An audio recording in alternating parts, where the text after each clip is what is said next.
দেখতে পাচ্ছেন মুখ্যমন্ত্রী মমতা বন্দ্যোপাধ্যায় নাগরাকাটায় বক্তব্য রাখলেন, দুর্গতদের পাশে থাকার কথা বললেন এবং এই মুহূর্তে ঠিক কতটা ক্ষয়ক্ষতি হয়েছে সরেজমিনে তা খতিয়ে দেখছেন। আশাবুল হোসেন আমাদের প্রতিনিধি আরো বিস্তারিত বলতে পারবেন এই নিয়ে। আশাবুল, দেখো, মুখ্যমন্ত্রী আজকে সোজা হাসিমারা থেকে নাগরাকাটার কালীখোলা এসে পৌঁছন এবং এখানে ব্যাপক ক্ষয়ক্ষতি হয়েছে।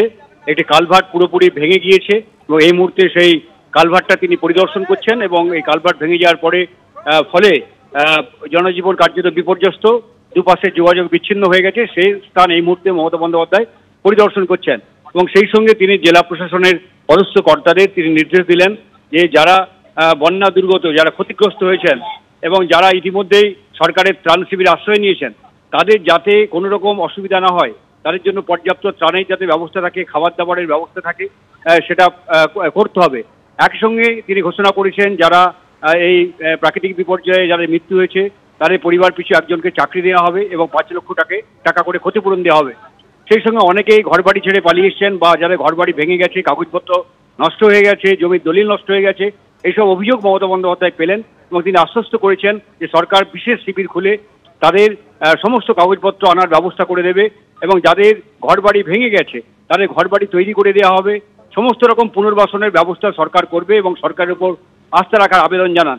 কয়েকজন জানালেন যে তাদের অনেকে নিখোঁজ রয়েছেন এবং যাতে এই নিখোঁজ ব্যক্তিদের কি অবস্থা, তারা আদৌ বেঁচে আছেন কিনা বা কোথাও আছেন কিনা সে ব্যাপারে খোঁজ খবর নেওয়ার জন্য অবিলম্বে পুলিশ প্রশাসনের পদস্থ কর্তাদের তিনি নির্দেশ দিয়েছেন এবং সেই সঙ্গে মুখ্যমন্ত্রী জানিয়েছেন যে আগামীকাল তিনি মিরিকে যাবেন, যতটা সম্ভব তিনি যাবেন, যেহেতু মিরিকে সেখানে ব্রিজ যেহেতু ভেঙে গেছে এবং মিরিক এবং দার্জিলিংয়ের যে প্রধান সড়ক সেই যাতায়াত পুরোপুরি বিপর্যস্ত।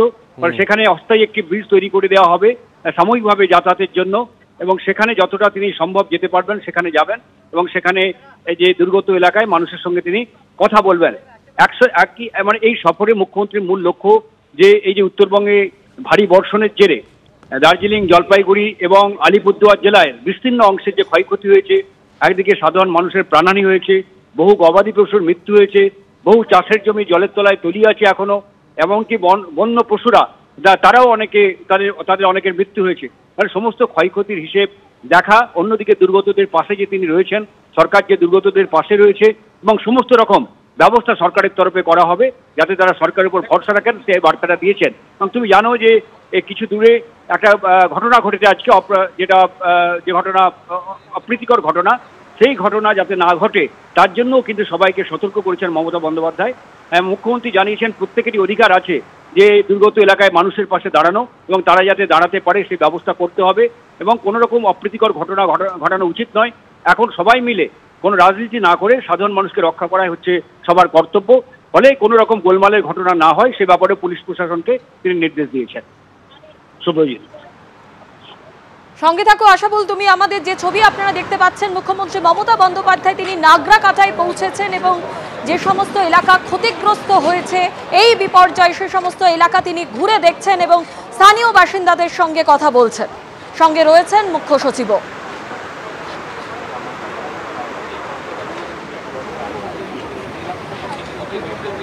মমতা বন্দ্যোপাধ্যায় এবং একই সঙ্গে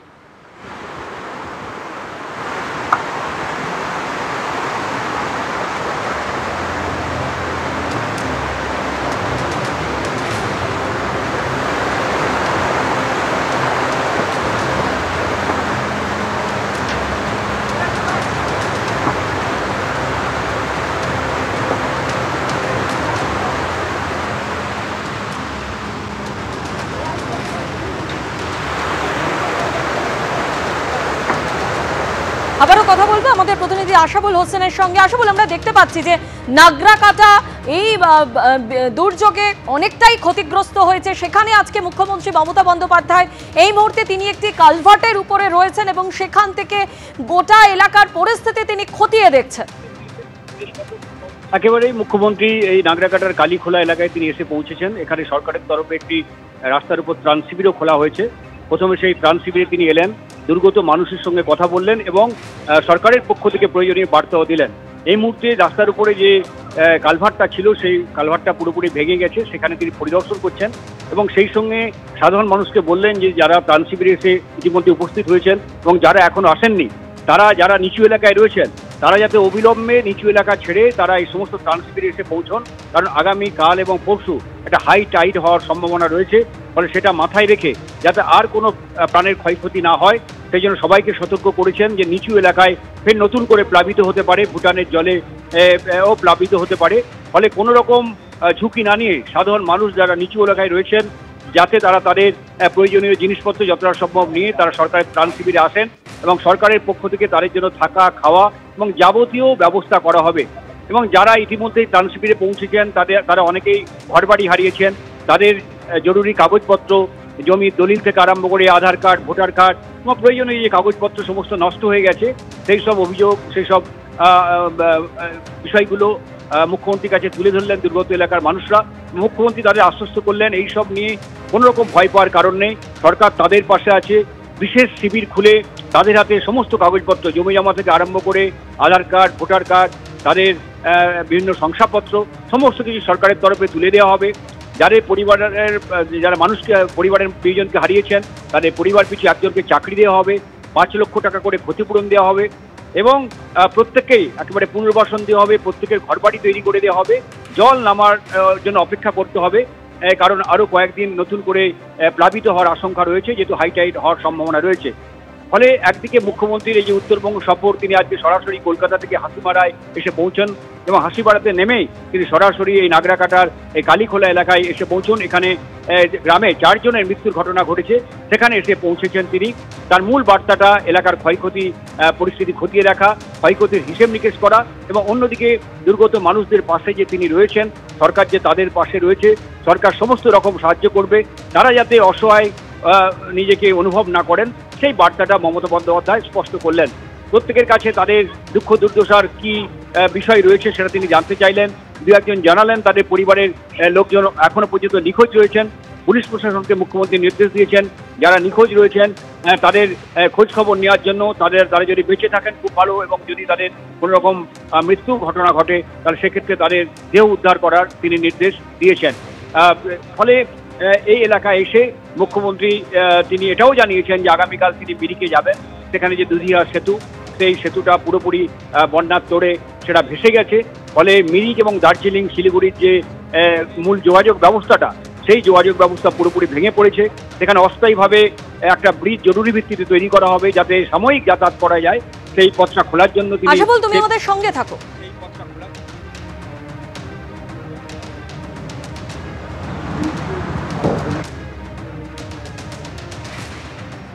নাগরাকাটা এই মুহূর্তে মুখ্যমন্ত্রী মমতা বন্দ্যোপাধ্যায় তিনি গোটা এলাকা খতিয়ে দেখছেন এবং সেখানে এই দুর্যোগে যে যে এলাকা ক্ষতিগ্রস্ত হয়েছে সেই সমস্ত এলাকা সম্পর্কে খোঁজ খবর নিচ্ছেন মুখ্যমন্ত্রী মমতা বন্দ্যোপাধ্যায় এবং আধিকারিকদের সঙ্গে, প্রশাসনের আধিকারিকদের সঙ্গেও তিনি কথা বলছেন এবং তিনি বারবার একটাই কথা বলছেন যে সবাই যাতে শান্ত থাকে এবং কেউ যাতে ভয় না পায়, সবসময় সরকার ক্ষতিগ্রস্তদের পাশে আছে।